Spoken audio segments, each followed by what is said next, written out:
pretty solid up here in Canada. So physically, how are you feeling after that? We can see it on your face right now. Yeah, I got some lumps and bruises. That dude's got a hard. My hands are a little sore. He's got a hard head, dude. That dude's head's like a freaking bowling ball.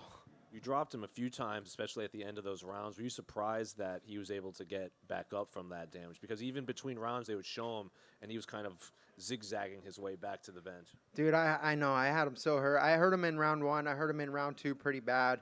I saw him wobbling back to the corner. My coach Eric told me, he's like, look at that mother effer, look at him. And, it takes a lot out of you when you hurt a guy like that and just that adrenaline to go for the kill. And he's scrambly, dude. He's dangerous. And honestly, when that guy gets hurt, he's even more dangerous because he just keeps coming. I should probably choked him out. Well, I was going to ask about him being more dangerous. It seems like he was even throwing a lot of those up kicks at you, and you kind of were maybe struggling to kind of enter his guard, and it looks like a few of them even hit you. Did any of them connect at all? Because even the broadcast was like, those are coming up real close to your head. Yeah, a couple. I don't know if that's what really did most of the damage. There was some, I got some little nicks from, random things, just, little punches off the break. I remember, getting a little cut over my eye and feeling the blood a little bit. But, man, what do you expect, dude? That guy's an animal, and he always comes to fight. It was a bit more of a war than I expected. I really did actually visualize that I was going to go out there and put him away.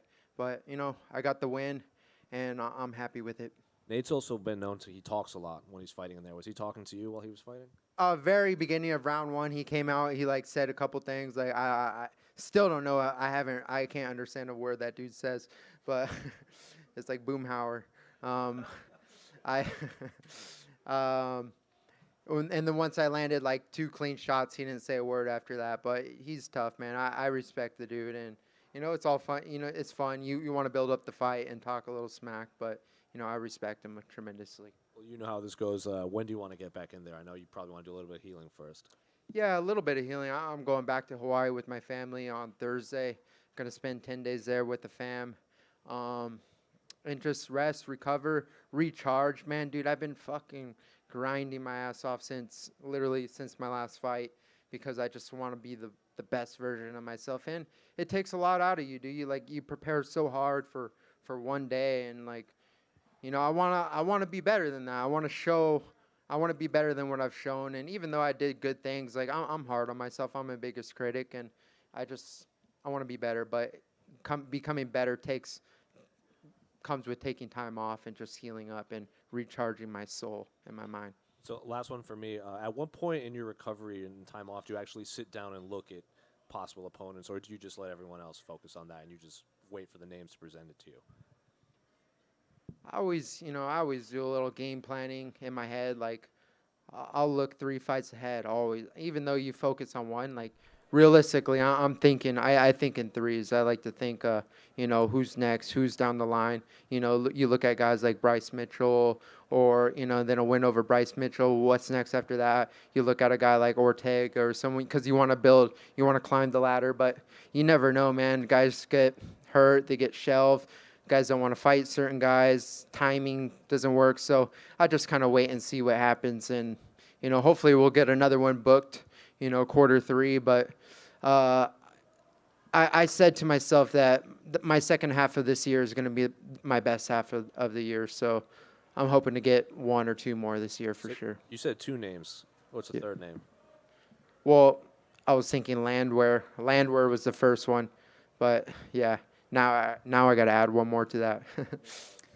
Then back-to-back wins for the first time since 2020. Is there a bit of weight lifted off your shoulders? I know, again, you talked about this being sort of, reminding the division that you're here and all this stuff. And I know you're a big critic, but you must enjoy that a little bit, that there's probably a little bit less pressure just with 2 wins now.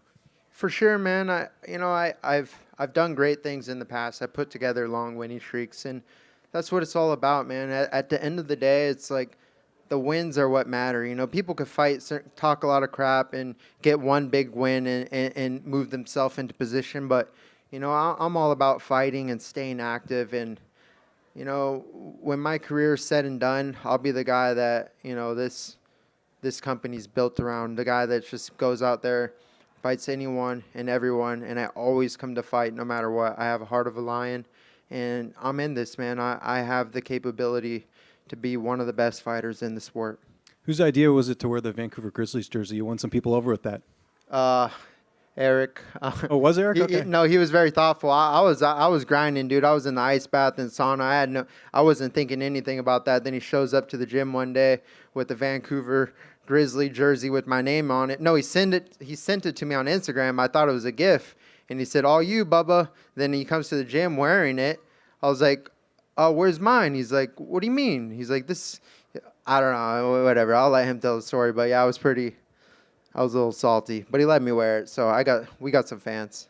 Had you ever seen the Grizzlies play? Because they're like, it's sort of a sour thing here that they had to leave and move and everything. But a lot of people love the jersey. It's still like one of the popular selling jerseys, even though they haven't been around. Sick color, dude. I really love the color scheme.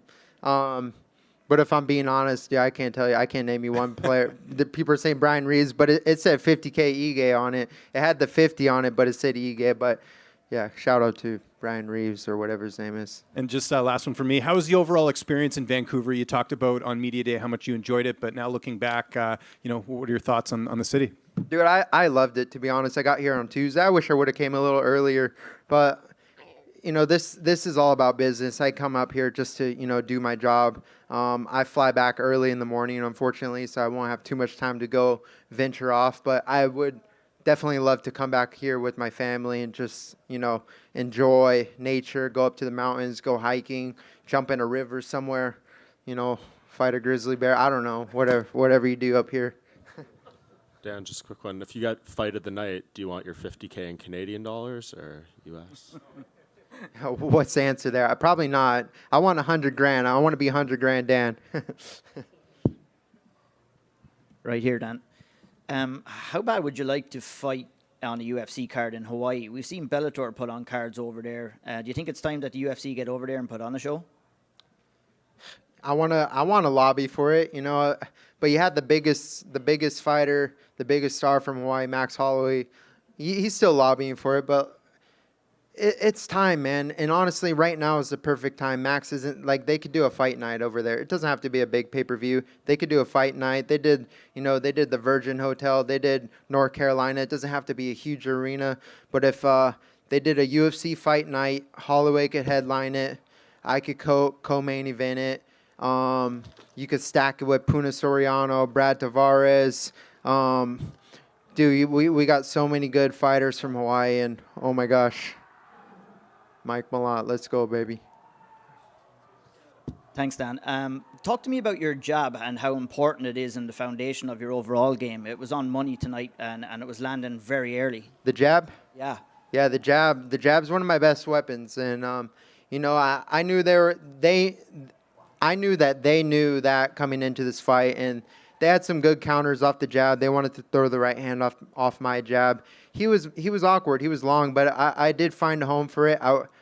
You always want to do more. I always wanted to throw. I wanted to throw it a little bit more, but I'm gonna keep refining it and keep sharpening that tool, and it's gonna give a lot of guys problems. It was tough tonight, though. Nate was right in your face pretty much all the fight, even after you dropped him.